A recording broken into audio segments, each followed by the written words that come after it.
Hi guys, and welcome back to my channel, the best place for all things crochet related with me, April Towriess.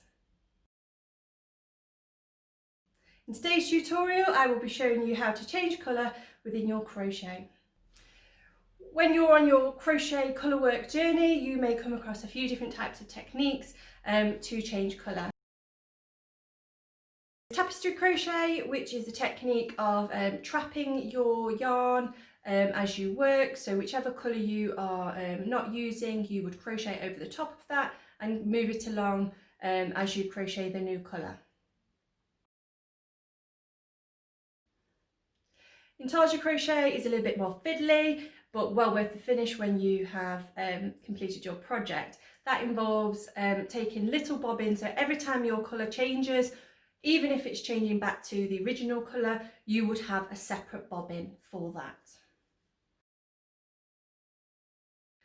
And then finally, in today's tutorial, I'll be showing you how to do Fairisle crochet, and that's the technique of stranding your yarn behind your work to create floats. Let's get started. As you can see, I've started to follow the grid. Done a smaller diamond followed by a larger diamond, and I'm just going to repeat that. So I've just drawn the grid out once because I know I'm going to repeat it.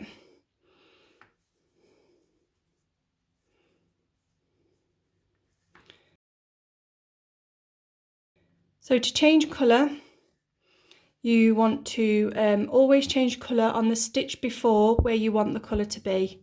So if we look at the chart, this is where we want the colour to be, but we're actually going to change the yarn colour on the stitch before. I'll show you what will happen if we don't do that. So I know this row we need 7 teal stitches. 1, 2, 3, 4, 5, 6. Just going to do one more. 7. I'm going to bring this yarn and I'm going to keep my teal on the right hand side. I'm just going to hold it out of the way and bring up the coral. I'm going to start the next stitch, so into the space, yarn over, pull through, yarn over, through 2. And what you can see there is the top of that stitch has actually been completed in the teal, but we want all of that to be in coral. So I'm going to undo that and show you how to do it the correct way. Okay, so again, 1, 2, 3, 4, 5, 6. The next stitch is going to be 7, which wants to be teal, but we're going to finish in coral. So that's the start of my stitch. I'm going to bring the teal thread, hold it out of the way, pulling on the tension, grabbing my stitch and bringing up the new colour. And now when I do the next stitch, you will see that that colour is fully completed.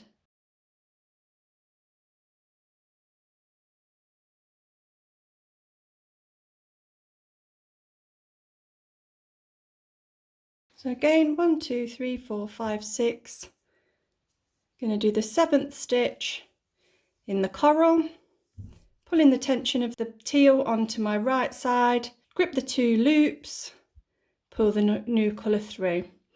That completes our 7th stitch, and we're now able to go on to our next stitch, which wants to be coral. Because we only want 1 stitch for this pattern, I'm actually going to go back to the teal. So again, I'm going to keep my coral on the left hand side. I'm going to keep that out of the way so it doesn't get tangled. Just going to hold it into place so that the tension of these is nice and taut, and then I'm going to bring the new colour through. I'm going to finish off that row with the teal.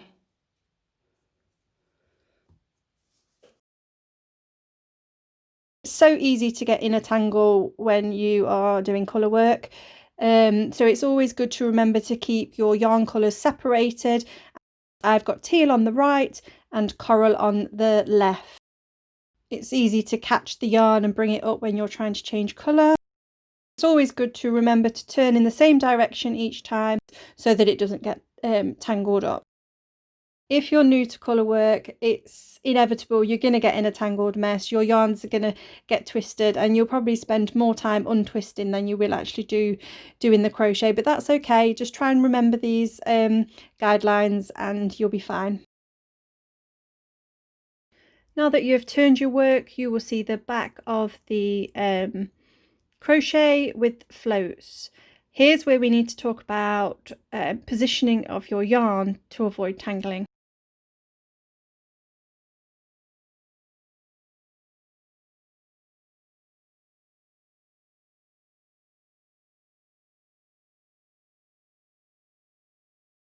Keep your teal yarn, in my case, towards the right all the time, so that's going horizontally across the work.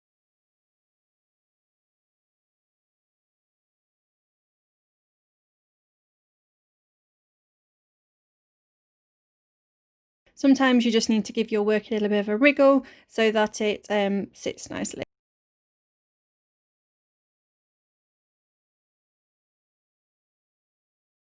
Again, it's time to swap our colours, so I'm going to be moving the coral out of the way and bringing up the teal again. And then the coral I want to take towards the left, so that will hang down and to the left slightly until it's ready to be used again.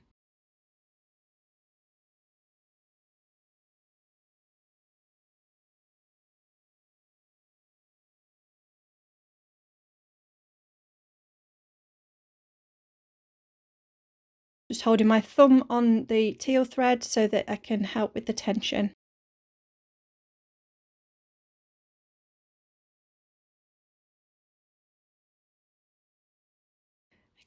Next colour change, bring in that blue yarn, that teal yarn. Remembering to bring the teal yarn in the same direction each time and resting it across the back.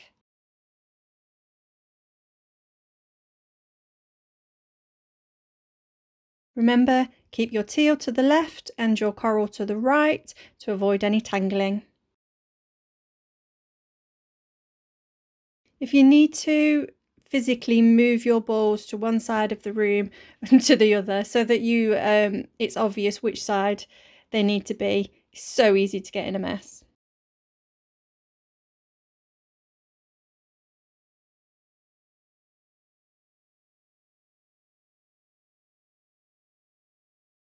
I'm just beginning this row in the same way as before, changing the colour, bringing the teal yarn out of the way and bringing up the coral yarn to change colour on the next stitch. I'm going to work across that row now, just giving the yarn a little tug if I need to for tension, and then continuing on.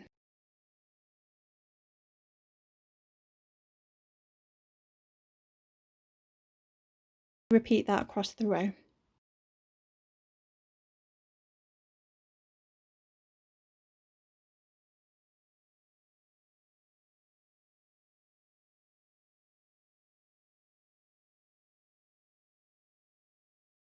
So let's talk about tension. The technique that I'm using is Fairisle Crochet, where you float yarns across the back of your work. So you can see from the back view there are strands of yarn each time we've changed colour.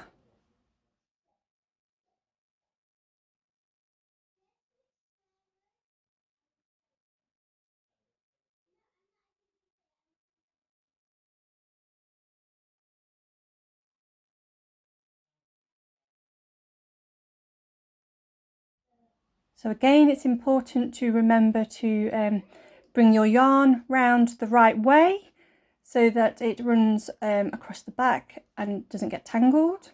And then we're going to bring up the coral and change colour. You can see that I'm pulling the teal slightly to create some tension but not too tightly, and then working the coral yarn into the next stitch.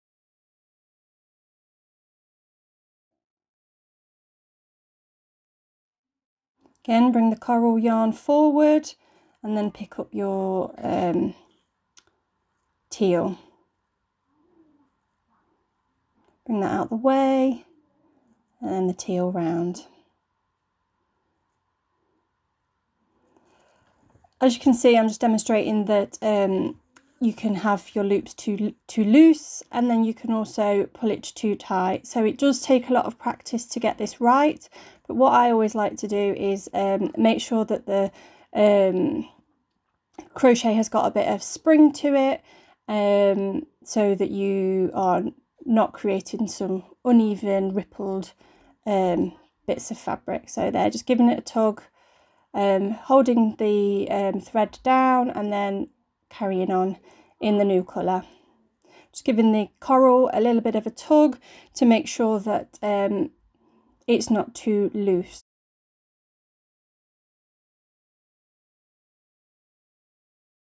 Again, just making sure I've got a bit of stretch there before I continue.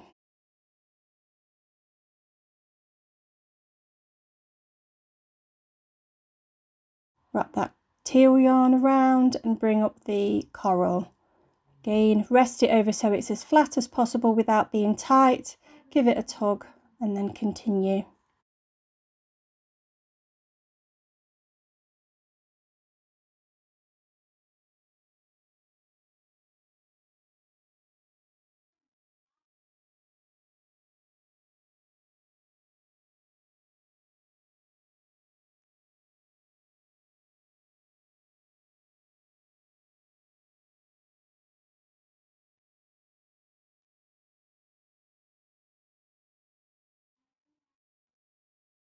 Just want to show you an extreme example of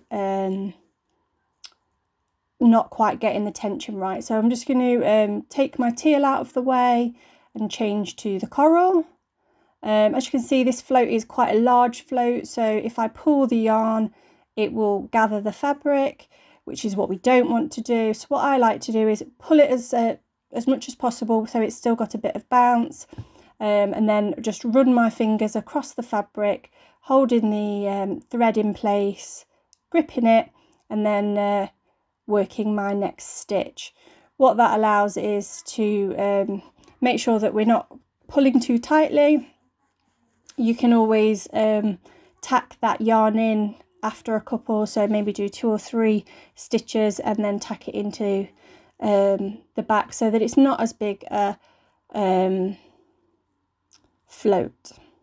So I'm just going to continue on, making sure that everything is sitting nicely, using my fingers and thumbs to grip so that nothing's pulling, just checking that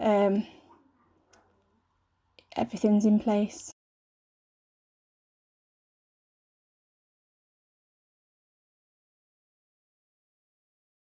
Getting a bit tangled there.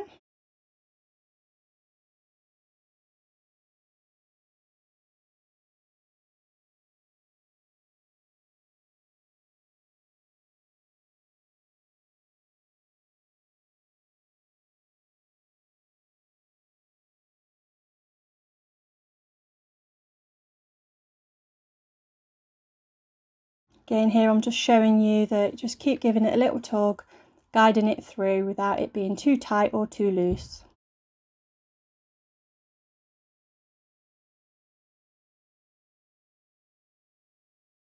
There you go. So as you can see, we've got all the floats on the back, nothing's too tight, nothing's pulling, but nothing's gapey at the same time and too big. Nice even edges.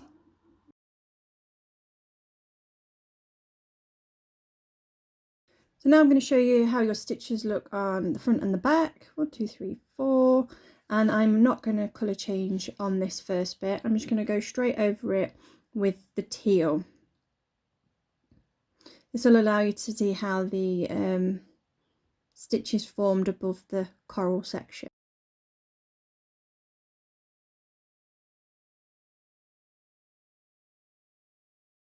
Okay, so you can see that we've created nice little V shapes at the top of that square, and it's a nice even finish and it matches the bottom. I'm going to continue on now, but do the coral section, change the colour, just get that teal out of the way again, making sure that we've looking at our tension, pulling it, making sure that there's a bit of stretch and that float isn't pulling too much, guiding the new colour with our fingers and then working the stitch.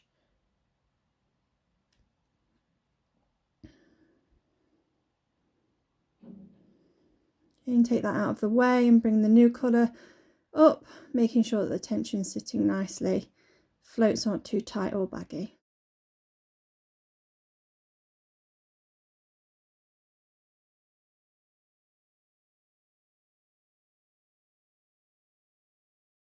Just going to pull that little loop so that it's tight. That's just where we changed the colour, and I'm going to work back along that row, but this time I'm going to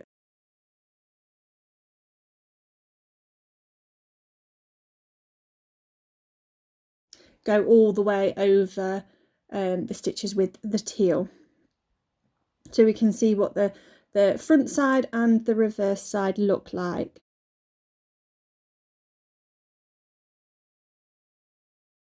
It's basically how the stitches are placed into each stitch and what kind of pattern that makes.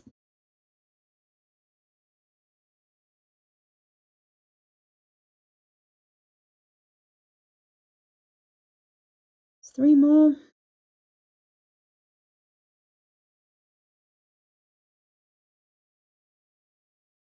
Okay, so if I just turn that round, have a look a little bit closer, you can now see that we've got some V shapes going one way on that one, and then the V shapes going the other way on the other one. Both look fine, but it just depends on what finish you want.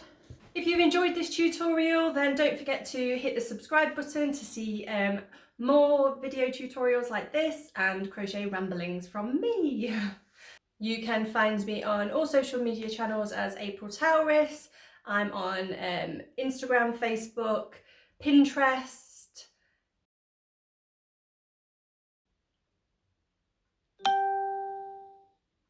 If you would like to view. So as you can see, I've already worked up a bit of a colour work here, a bit of colour work. Hey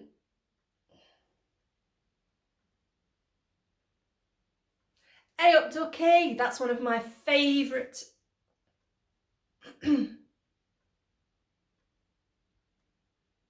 I absolutely love colour work, and it's one of my favourite techniques. If you would like to see any of my patterns, then head over to my Etsy store. All the details are in the description box below.